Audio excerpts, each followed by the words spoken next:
Hey, my name is Carlos, and today we're going to be reviewing my experience owning the Ioniq 5 for a little over a year.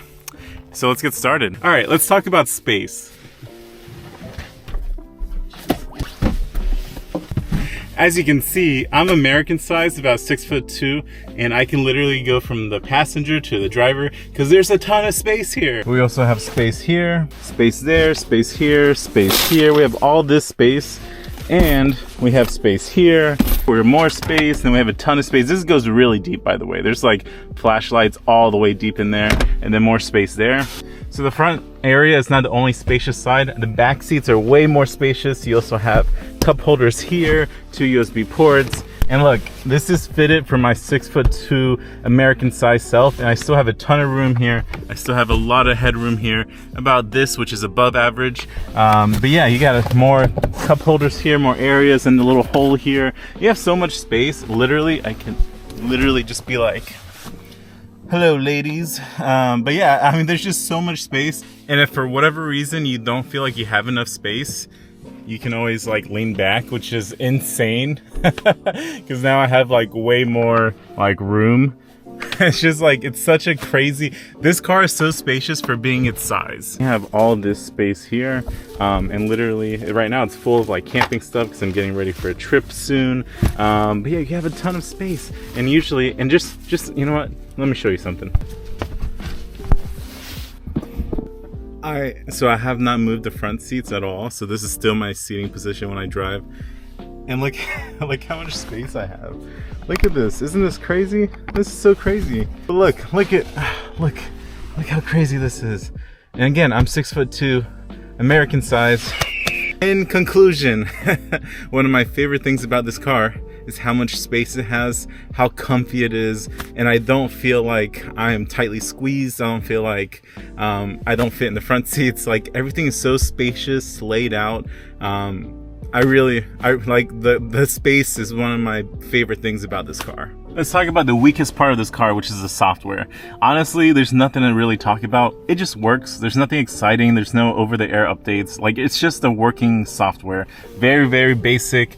Everything's okay. The only thing I will say is it's not very user-friendly. Some of these menus are just really confusing and just kind of weird. B, they keep climate and warmer separate, which is weird because this literally just does the heating seats and also does climate, which is like such a weird, because then I have to click on that to go to climate. It's a weird thing, but thankfully there are buttons for the AC and heater, just not for the heated seats. Now, obviously this hasn't any effect on the way I drive it, on the way I feel about this car. I still love it.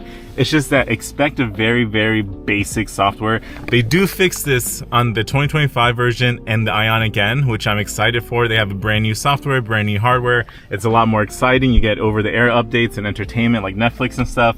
But this is, yeah, just very basic. But then you also have this app. This is a Hyundai Blue Link app. It's connected to the car. However, most of the time you have to refresh it to get the accurate range. Sometimes it doesn't even show you the range or the battery. Again, very basic. You can do climate, you can lock the doors. Really, really basic. There's literally nothing here special. The competition is way ahead. And then on top of all of this, some of these tabs are like web-based. Like, I'm going to messages and it's taking me to a website. That's really sad, Hyundai. Like, this is really sad. So yeah, the app is, but at least the software here is okay at best. But yeah, don't expect anything crazy. And again, I think this is the weakest part of the car, but it really doesn't affect the way you drive it. Oh, and I did forget that this does have CarPlay and Android Auto, and it works perfectly fine. What the hell? There's a Chick-fil-A app. All right, let's talk about my favorite part of the car, which is the design. I literally, sorry for all the pollen sperm, but I literally love the headlights. Best part of it, obviously I have my American flag there, but I really love the front of this car. In fact, let me go ahead and put the hood down. But yeah, I really love the way they designed this car. It's like retro but modern at the same time. You have the pixel headlights, and then you have the pixelated side mirrors here. Yes, they do light up. I think it's great. I love the curves. I love the slant here. I really love just the way they designed this car. You also have the pixelated backlights, pixelated charging. On top of that, more pixels here. Like, this car literally has no bad angles. Look at this. This is from the side. It looks amazing. The butt looks amazing. There's no real windshield wiper. However, they fixed that in the newer models. Again, I really just love the curves, the design, the lines, the wheels. Really everything about this car I'm absolutely in love with. And again, you have more pixels on the chairs, you have more pixels here, and then in the inside, again, it's just like, I think it's really the mixture of like minimalistic but also modern. You have all these buttons, right? So you have all these buttons, not all touchscreen based. And then the steering wheel, this is one of my favorite, if not my favorite steering wheel I've ever used. There's so much open space that you can touch.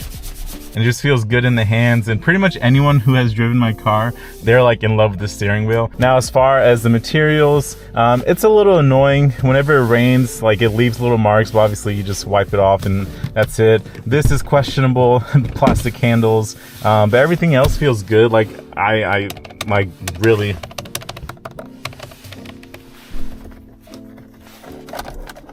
Like there, like everything feels good. I don't feel like I'm gonna break anything. Just some of the plastic is a little bit questionable, like the door handle, and just like how this, it doesn't stain, but it leaves marks really easily. I mean, you can wipe it off, but it's just annoying to wipe it off all the time.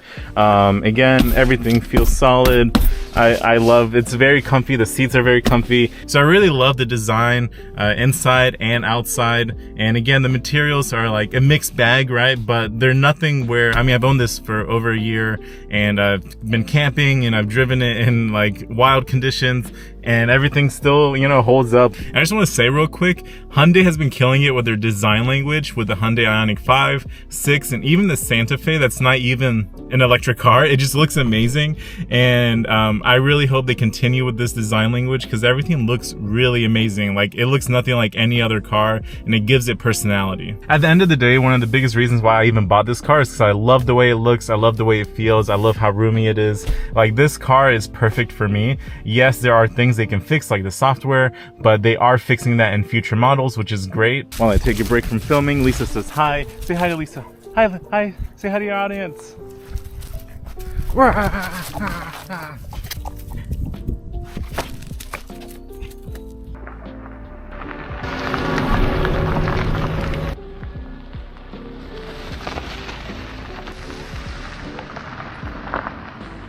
All right, let's talk about drivetrains. So you have your typical Eco, Normal, Sport, and you have Snow. So I normally drive an Eco. It gets me about like an extra 10 to 15 miles of range.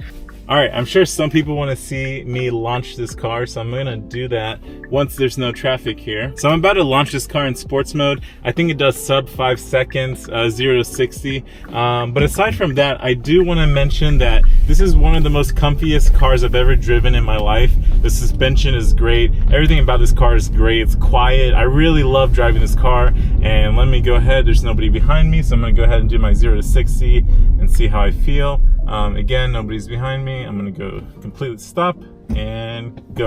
Oh shit. It just, I don't do this often, so I was not expecting how much power that was about to give me. So to be honest, I really have nothing bad to say about the drivetrain. Like I said, the suspension is great. I go over bumps like it's nothing. The turn radius is great. Like everything about this car is great. I've had nothing but a great time driving it.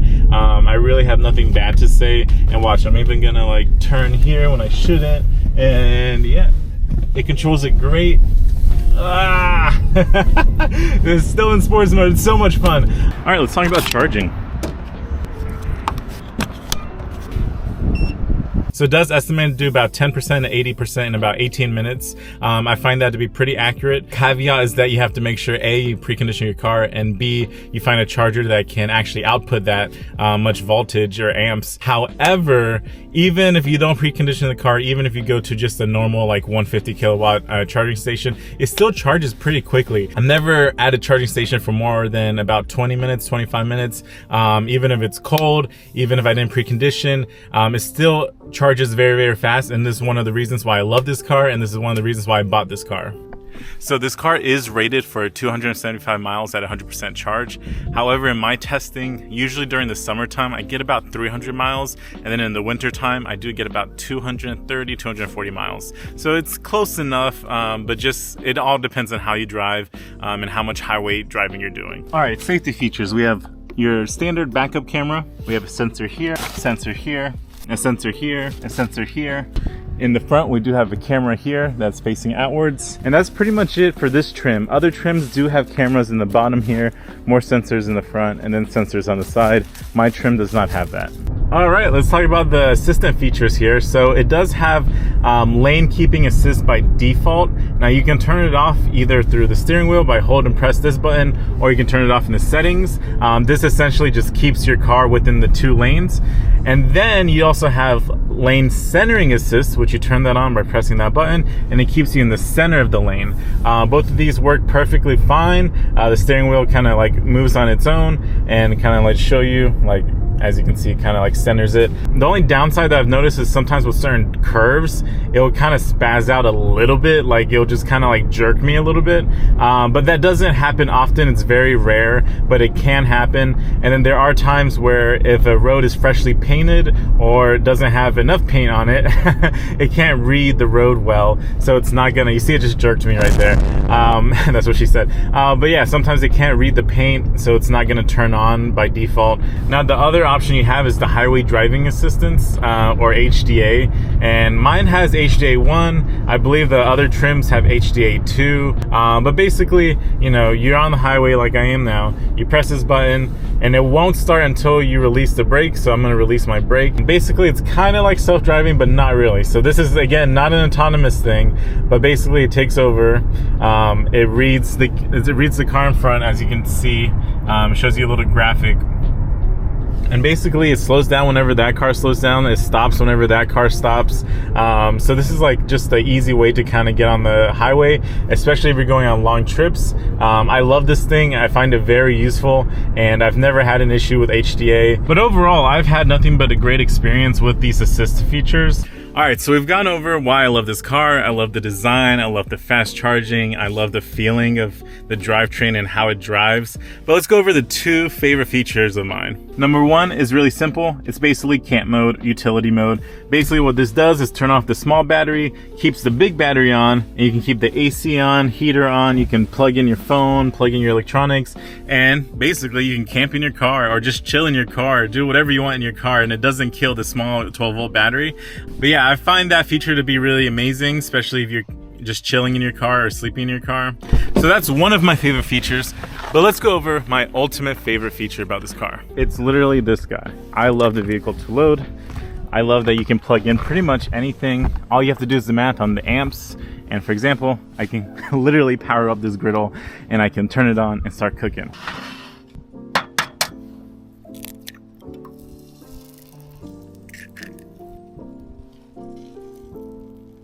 I mean, like this is, I'm speechless, and this has been my favorite feature ever since I got this adapter. You know, you need the adapter, of course, but look at this.